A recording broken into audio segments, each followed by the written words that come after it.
श्री अंगद जी जो थे ये एक राजा के सेनापति थे, और राजा जो था ना वो इनका भतीजा ही था।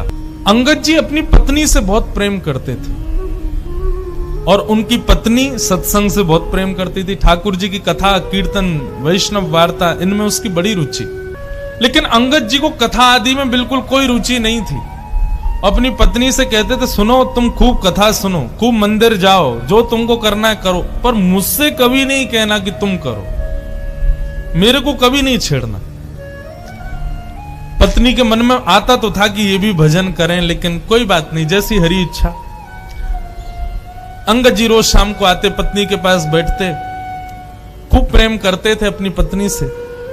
एकादशी के दिन अंगद जी की पत्नी ने कुछ संतों को अपने घर बुलाया और सत्संग होने लगा घर में।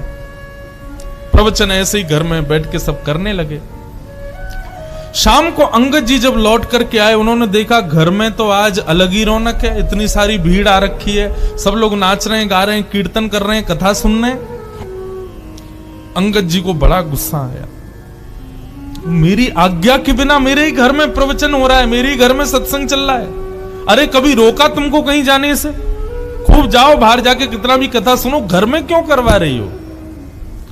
अंगद जी ने जाकर के व्यासपीठ पर वैसे व्यास जी का अपमान कर दिया। बोले कि आपसे हाथ जोड़ के विनती है, तुरंत चले जाइए, ये मेरा घर है, मेरी अनुमति के बिना आप यहां कैसे आए? और सब लोगों से भी कहा, आप सबसे भी हाथ जोड़ के प्रार्थना, यहां से चले जाइए, ये कोई आश्रम नहीं है, घर है मेरा, चलिए निकलिए यहां से बाहर। पत्नी बोली, अरे सत्संग चल रहा है, अभी तो ऐसा मत करो। अंगद जी ने किसी की नहीं मानी, सबको भगा दिया। पत्नी को बहुत बुरा लगा। उसने मन में विचार किया, जो हरि का नहीं है उसको मैं अपना पति कैसे मान सकती हूं? अंगद जी की पत्नी ने आज अपने पति का हृदय से त्याग कर दिया और घूंघट कर लिया और कहा कि अब आज के बाद मृत्यु पर्यंत मैं आपको अपना मुख नहीं दिखाऊंगी, ना आपका मुख देखूंगी। आपकी पत्नी हूं, आपके संगी रहूंगी, आपकी सेवा करूंगी, पातिव्रत धर्म का पालन करूंगी, लेकिन हृदय में आपके लिए कोई स्थान नहीं आज के बाद।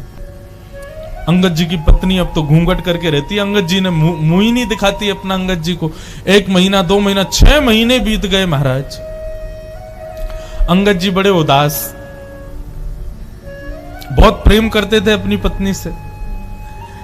अब तो कार्य में भी मन नहीं लगता। एक दिन ऐसी घोड़े पर बैठ करके कहीं जा रहे थे, तो चलते चलते उन्होंने देखा कहीं कथा चल रही है। मन में आया, इसी कथा ने ही मेरा घर बर्बाद करवा दिया, इसी की वजह से सब खराब हुआ। 2-3 दिन बाद फिर से निकले तो फिर कथा चल रही थी, तो मन में आया कि ये कथा में ऐसा होता क्या है जो मेरी पत्नी को इतना प्रिय लगता है, चल के सुनूं। अंगद जी आकर के पीछे उदास हताश तो बैठे ही थे, घर में मन लगता नहीं है, आके बैठ गए। अंगद जी आकर के बैठे तो निश्चित कथा सुनते सुनते उनके हृदय को बड़ी शांति सी मिली। अंगद जी को बड़ी शांति मिली। अब तो अंगद जी ने नियम बना लिया, रोज जाते थे कथा सुनने। 7वें दिन कथा पूरी हो गई, अंगद जी जैसे ही आए तो देखा कोई भी नहीं था। किसी से पूछा, भैया आज कथा नहीं होगी? बोले 7 ही दिन की होती है, कल हो गई पूरी, आज तो चले गए व्यास जी। बोले कहां चले गए? बोले दूसरी कथा करने। बोले कहां हो रही है उनकी कथा? बोले उस गांव में हो रही है। अंगद जी दौड़ गए, उस गांव में पहुंचे। अब तो ऐसा चस्का लगा अंगद जी को, जहां भी कथा होती अंगद जी जाते। एक दिन उन्हीं के नगर में कथा हो रही थी, अंगद जी इधर बैठे थे और उनकी पत्नी थोड़ी दूर बैठी थी। दोनों को ही नहीं पता कि दोनों कथा में बैठे। व्यास जी ने जैसे कीर्तन गाया, अंगद जी के नेत्रों से अविरल अश्रुधार ऊर्ध्वबाहु होकर के नृत्य करने लगे आनंद से। तभी पत्नी की दृष्टि गई, ये कौन नाच रहा है? अरे ये तो अंगद जी हमारे पतिदेव हैं। तभी मैं कहूं, कुछ समय से ये पहले तो बड़े दुखी रहते थे कि मैं मुख नहीं दिखाती, कुछ समय से बड़े प्रसन्न रहते हैं, मुझसे ज्यादा बात भी नहीं करते, अपनी सेवा पूजा भी करने लग गए हैं और बड़ा सामान्य सा, बड़ा सुखमय जीवन जी रहे हैं। मैं सोच तो रही थी बदलाव कैसे आ गया, ये कथा सुनते हैं। आज शाम को कथा के बाद जैसे ही अंगद जी घर लौट करके आए, पत्नी ने अपना घूंघट ऊपर कर लिया। अंगद जी बोले, अरे देवी मैं आ गया हूं, घूंघट नीचे कर लो। बोले नहीं नहीं, अब तो घूंघट नहीं करना। क्यों? मैंने इसलिए घूंघट किया था कि आप कथा से प्रेम नहीं करते थे, परंतु अब तो आपने कथा को स्वीकार कर लिया ना, अब मैंने जो त्याग का संकल्प लिया था उसको छोड़ दिया। अंगद जी बोले वो बात तो ठीक है, लेकिन मैं तुमको सत्य बताऊं, जब से मैंने कथा सुनना प्रारंभ किया ना, मुझे पहले तुम्हारे रूप में बड़ी आसक्ति थी, पर अब मुझे वो आसक्ति नहीं है। अब तो मुझे बस एक ही अभिलाषा, मेरे जगन्नाथ मुझे कब दिखेंगे, मेरे द्वारिकाधीश, उनकी रूप माधुरी का दर्शन मुझे कब हो। अंगद जी ने अपनी पत्नी से कहा, देवी अब हम दोनों वैष्णव हो गए, चलो हम जगन्नाथपुरी दर्शन करने चलेंगे। लेकिन अभी अभी सुना है कि एक बहुत बड़े युद्ध के लिए राजा के साथ मुझे जाना है, युद्ध से जब वापस आ जाएंगे फिर हम जगन्नाथपुरी चलेंगे। ठीक है। युद्ध में अंगद जी गए, जाकर के युद्ध किया। युद्ध का नियम होता था, जो राजा हारता था उसका सारा धन हड़प लिया जाता था और जीतने वाले राजा को दे दिया जाता था। अंगद जी जब उसका सारा धन लेने लगे तो वहां एक अद्भुत मणि थी। उस मणि को देख करके अंगद जी बड़े प्रसन्न हो गए, बोले बड़ी सुंदर मणि है, मुझे ठाकुर जी को कुछ निवेदित करना है, ठाकुर जी को मैं जगन्नाथपुरी जाऊंगा, कुछ देना है। कोई बात नहीं, मैं ये मणि अपने संग ले जाता हूं, ये ठाकुर जी को दे दूंगा। और उस मणि को अंगद जी ने अपनी पगड़ी में छुपा लिया। थी तो वो चोरी, लेकिन अंगद जी का भाव क्या था कि मुझे ठाकुर जी को देनी है। भगवान से बोले, प्रभु इसके बदले भले ही मुझे दंड मिल जाए, लेकिन मैं ये दूंगा आपको, ये है आपकी, मुझे नहीं चाहिए लेकिन मैं आपको दूंगा। किसी सैनिक ने जाके राजा को बता दिया कि अंगद जी ने एक मणि को अपनी पगड़ी में छुपा लिया। राजा, अंगद जी उसके चाचा लगते थे, इसलिए राजा स्पष्ट तो कुछ कह नहीं पाया, पर राजा ने मन में विचार किया कि अंगद जी रोज मेरी बहन के यहां भोजन करने जाते हैं, मैं आज बहन से कहूंगा कि वो भोजन में जहर मिला दे, अंगद जी की मृत्यु हो जाएगी, मणि हमको मिल जाएगी। अंगद जी आज भोजन करने के लिए राजा की बहन के यहां गए, तो अंगद जी का नियम था कि भोजन का पहला भाग राजा की बहन की छोटी बेटी को गोद में बिठा के पहले उसको खिलाते थे, फिर स्वयं पाते थे। आज उसने अपनी बेटी को कहीं छुपा दिया, बोले अंगद जी कहीं खिला ना दे, इसमें तो जहर है। अंगद जी भोजन करने बैठे, कहा बिटिया चलो लाओ अपनी बेटी को लेके आओ, उसको मैं थोड़ा खिला दूं फिर मैं पाऊं।